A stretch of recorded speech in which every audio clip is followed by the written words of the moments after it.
On m'a appris à ne pas regarder un chrétien.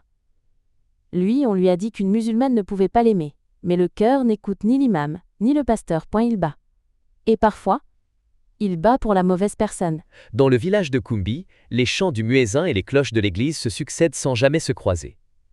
Naïma, 17 ans, fille d'un imam respecté, porte son voile avec grâce. Elle est douce, studieuse et discrète. Julien, 19 ans, fils du pasteur du village, est passionné de musique et joue du balafon pendant les cultes.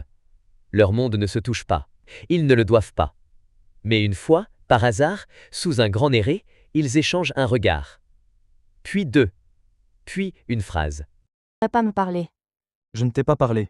C'est mes yeux qui l'ont fait. Un sourire interdit naît et ne meurt plus. Chaque semaine, ils se retrouvent dans une vieille case abandonnée au bord du fleuve. À l'intérieur, un tambour poussiéreux que plus personne ne joue. Mon grand-père disait que ce tambour entend les choses qu'on ne peut pas dire. Alors il est comme nous. Il vit dans le silence.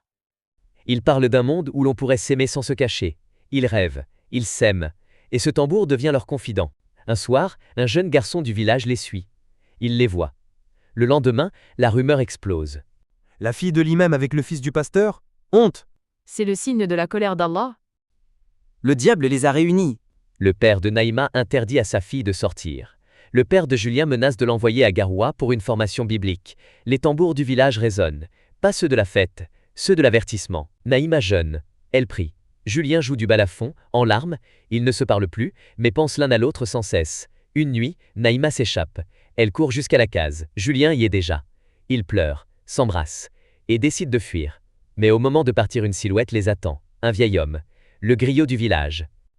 Vous allez fuir. Et quand vous reviendrez, vous serez toujours étranger ici. Mais si vous restez, alors je parlerai pour vous. Le griot convoque une grande assemblée. Tous sont là.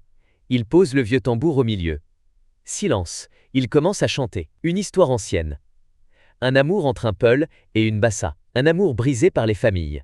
Un amour qui a déclenché des années de guerre, puis de silence. Puis il se tourne vers les villageois. Le tambour ne parle plus, car vos cœurs sont fermés. Mais ce tambour les a écoutés. Et il sait que leur amour n'est pas une offense à Dieu. C'est vous qui avez offensé Dieu, en croyant qu'il ne parle que par vos voix. Les anciens murmurent.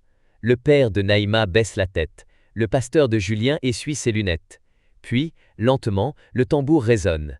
Une vieille femme se lève et dit. Si le griot parle, alors nous devons écouter.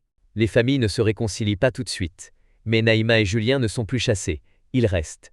Ils vivent. Ils se marient dans une cérémonie simple, sans croix ni verset, sans sourate ni imam, mais avec le tambour et le griot qui chante.